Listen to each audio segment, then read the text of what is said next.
Welcome to Studio D on the campus of the University of Oklahoma. This is Sooner Sports Pad. And now, your host, Tori Johnson.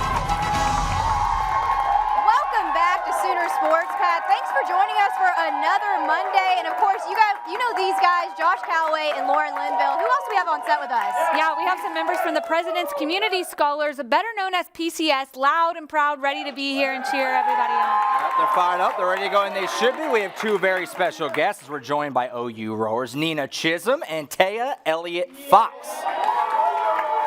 And later on in the show, Lauren and I will give our Sooners March Madness chances going forward. Plus, our very own Shiloh Sellers sheds some light on one senior gymnast who has triumphed to have a move named after him.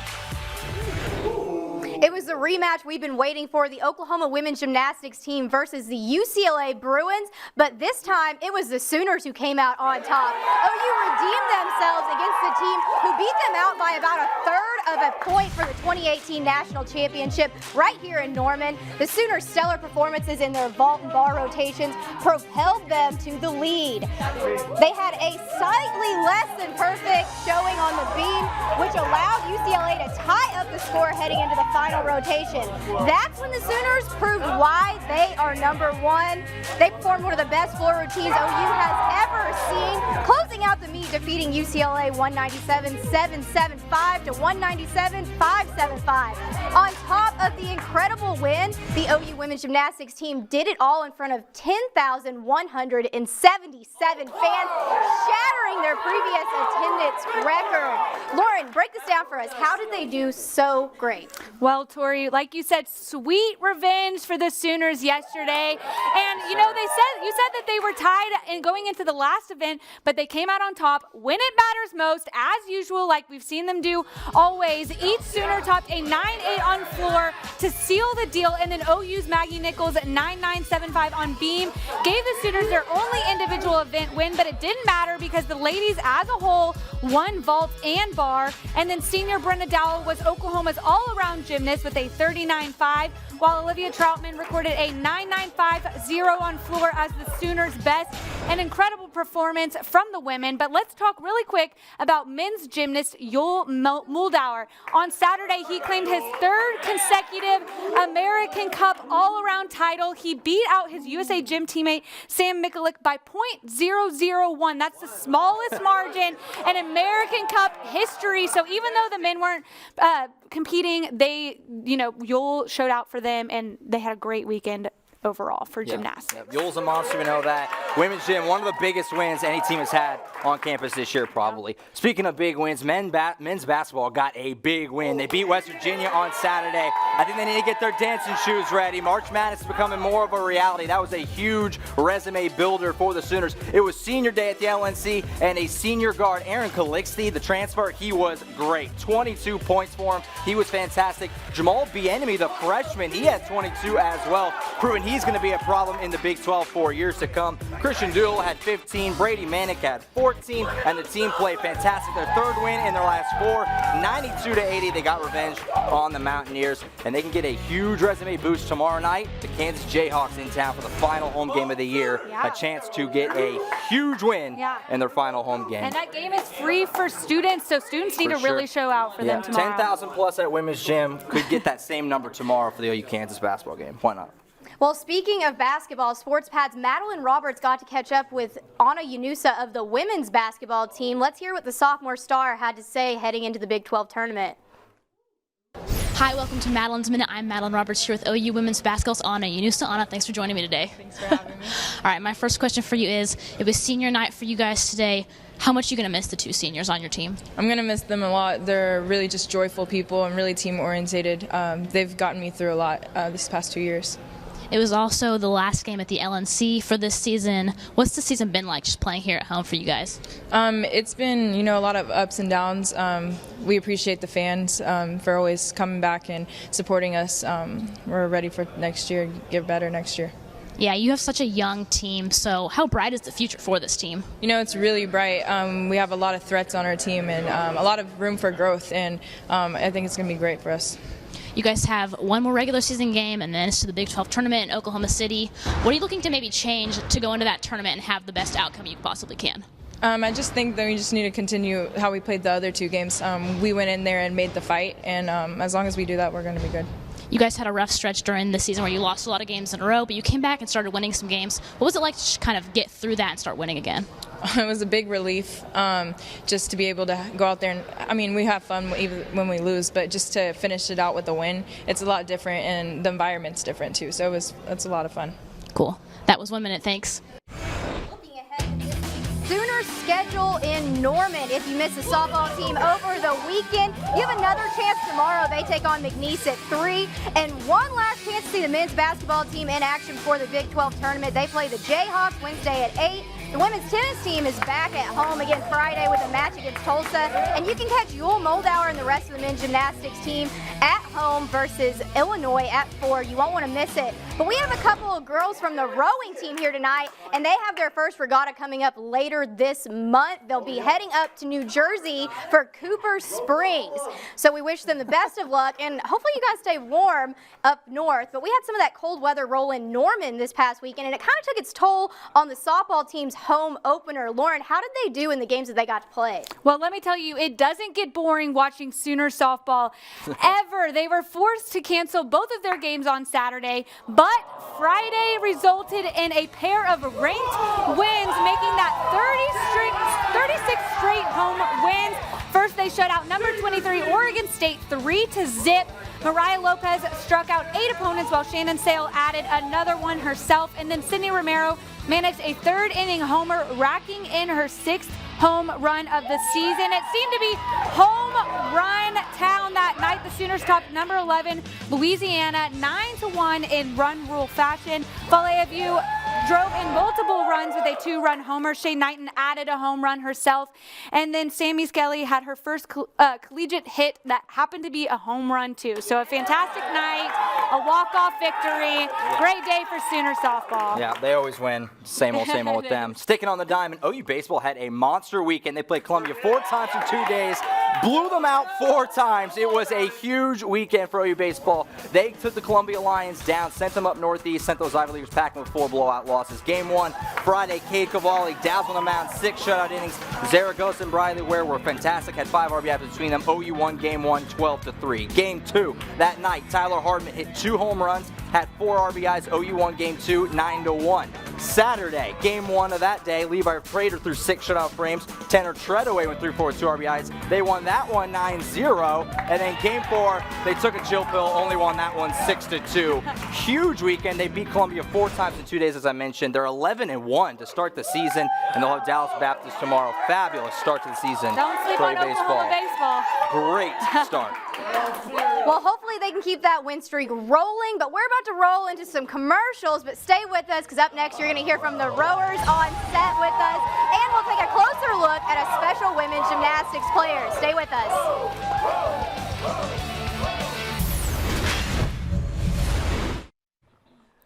Welcome back. As we know, the women's gymnastics team has become a dynasty. It's full of spectacular women, but the team uses a word to describe Brenna Dow. That word is strong, and it just so happens to be Dow's birthday. Shiloh Sellers shows us just what makes Dow so strong. Let's take a look. As we all know, making your dreams come true is never an easy feat. But as the old saying goes, if you don't succeed the first time, try again. As a young gymnast, Brenna Dow trained under the great Al Fong, who taught Dow both technique and how to push the boundaries. In my level 10 season, I think I was around like 12, I learned a double front, and after that it was just kind of like, what's next after that? Because you don't just want to like stop. It turned out the next step for Brenna was adding a double pike. The result? A skill never before competed in women's gymnastics. I had to like go submit the skill to the code of points because it wasn't in there yet. The double front double pike presented Brenna with an opportunity to get the skill named after her, an opportunity only few gymnasts ever receive. And so one of my biggest goals throughout my elite career was to get it named after me. And in order to do that, you have to compete at Worlds or Olympics. In 2013, Brenna got her first chance to make her dream come true by earning a spot on the USA gymnastics team.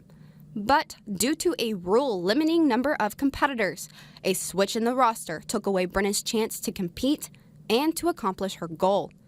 She then made a short detour to Norman, Oklahoma, before giving it one last shot. And then I took a year off after my freshman year to pursue kind of making the world team was a big goal for me, and also to get the double pike named after me called the dowel. In that year off, Dow made the USA World Team once again, competing on bars and floor. But during her qualifying round, the unthinkable happened.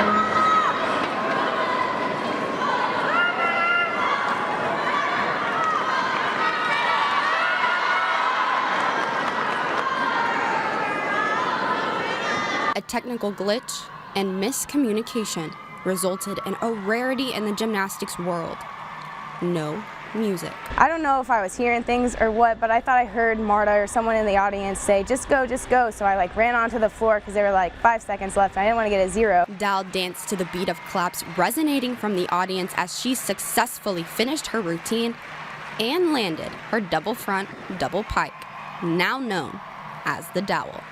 You know, every time Brenna goes out on the floor or any event, I know she's going to hit it because she's so mentally strong and also so physically strong. Her gymnastics is just so powerful and also graceful at the same time. Despite the obstacles, Brenna powered her way to success, a moment she will never forget. I've been doing that skill for so long, and it was just always my dream to have it be called the dowel. So then whenever I competed it and knew that I was going to have my name next to it in the code of points, it was just one of the most special things. It was awesome. Brenna is in her senior year, and with only 2 months of gymnastics left, she says she's excited for her life after gymnastics. Next up, she plans to go to graduate school. Shiloh Sellers, Sooner Sports Pad. Now it's time to hear from our guests, Taya Elliott Fox and Nina Chisholm.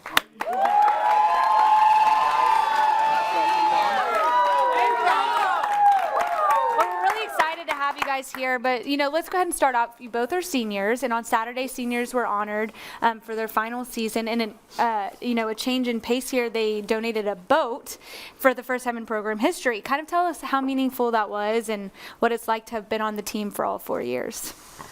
Yeah, I mean, it was a big surprise. We weren't expecting it. Having a boat named after you, that's a huge honor, and just be able to celebrate our class. I mean, we've worked so hard these past 4 years, so. Yeah, and also kind of continues our legacy and how we wanted to see the program change, and hopefully those changes will still happen, so.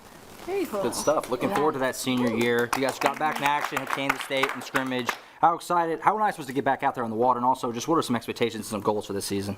Yeah, it was super nice to get back out there. The weather's been kind of tricky. Cold. Yeah, it's been super cold, so being out in the water hasn't been ideal, but getting back out there and getting with your team, there's nothing like it to compete, and so I think that's what makes all the cold practices worth it.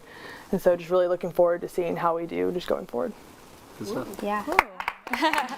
Well, since a lot of people don't really know much about rowing, tell us what it takes to be a successful rower, especially here at OU. Yeah, a lot of hard work and dedication. You have to wake up early in the morning and. Yeah, I would definitely say just to be dedicated and realize that there is a bigger goal in what you're doing. It's because our race is so short, and so it can seem like, oh, it was just 7 minutes, but it's probably the best and most intense 7 minutes that you're going to be out there. And so. For sure. Good stuff. I think Tori's got an audience question for you. Yeah, I'm here with Garrett, and he has a question for you guys. What has been your favorite regatta to go to? Ooh. Oh. I think my freshman year, we went to Oregon. It was just gorgeous. We were on the lake, and there was just mountains surrounding us, and just the scenery. It was hard not to get distracted while racing, but it was gorgeous. I agree with that one. I think mine's probably going to be at Clemson. It's there's a whole bunch of teams that come there, and they have also a really pretty place that they row as well. So just being there, it's been good. Great. Well, now it's time for us to take another break, but when we come back, it'll be time for our analysts to face off. You won't want to miss it.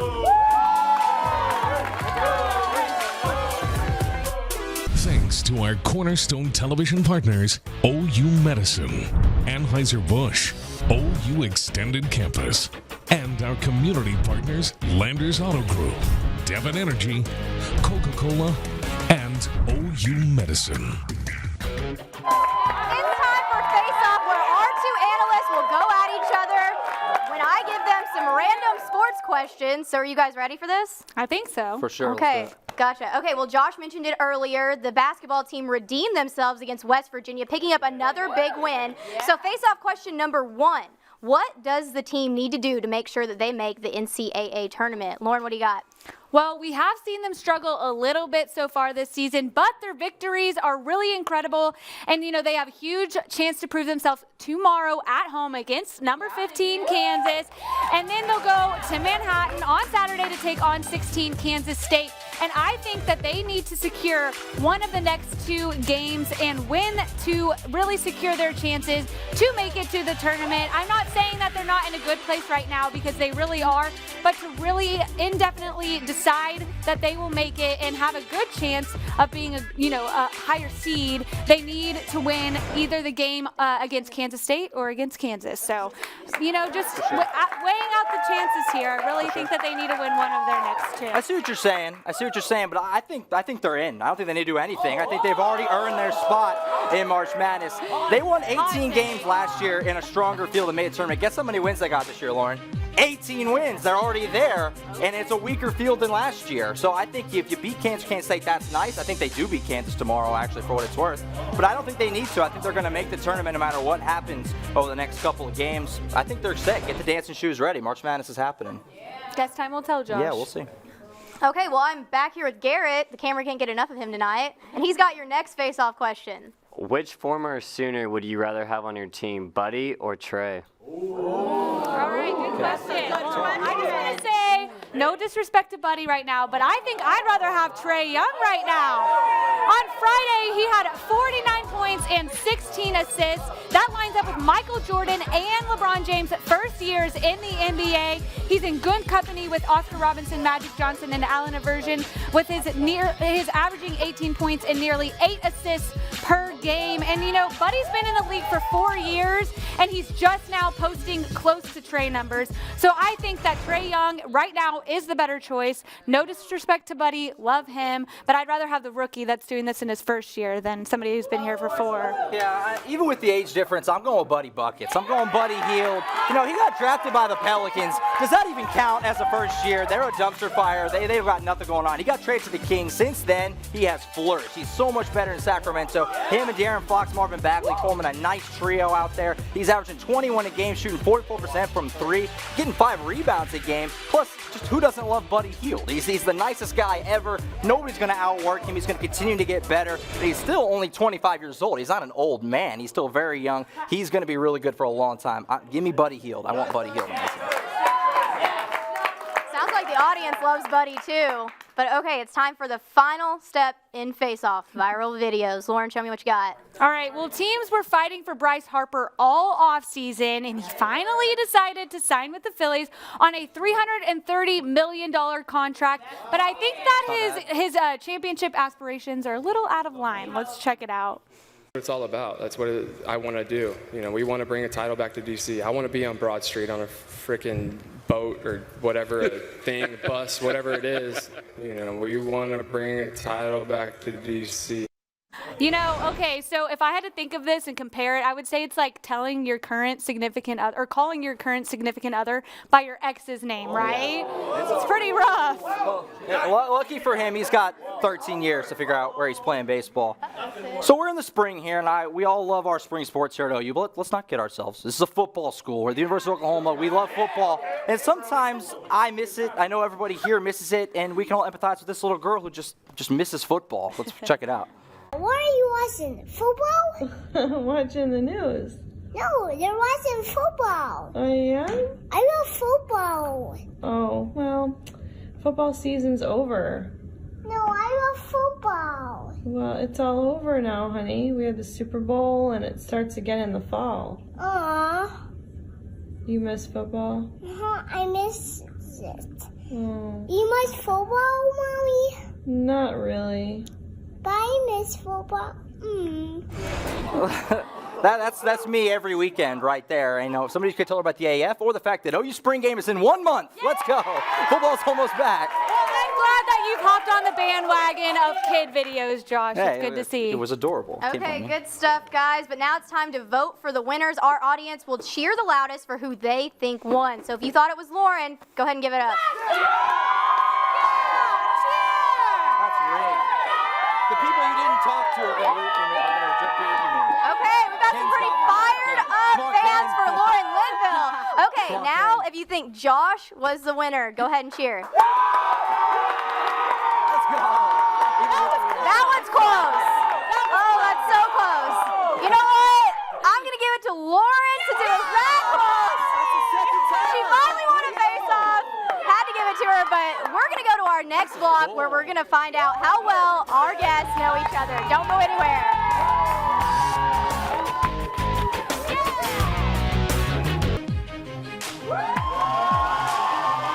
Welcome back. You saw that graphic. It's time for dynamic duos. We're going to see how well Taya knows Nina. Do you think you're ready? I think I'm ready. Here, got it. Okay, well, let's go. Question number 1. What is Nina's favorite sports team? Is it A, the Oklahoma Sooners, B, the OKC Thunder, C, the Dallas Cowboys, or D, the Nashville Preds?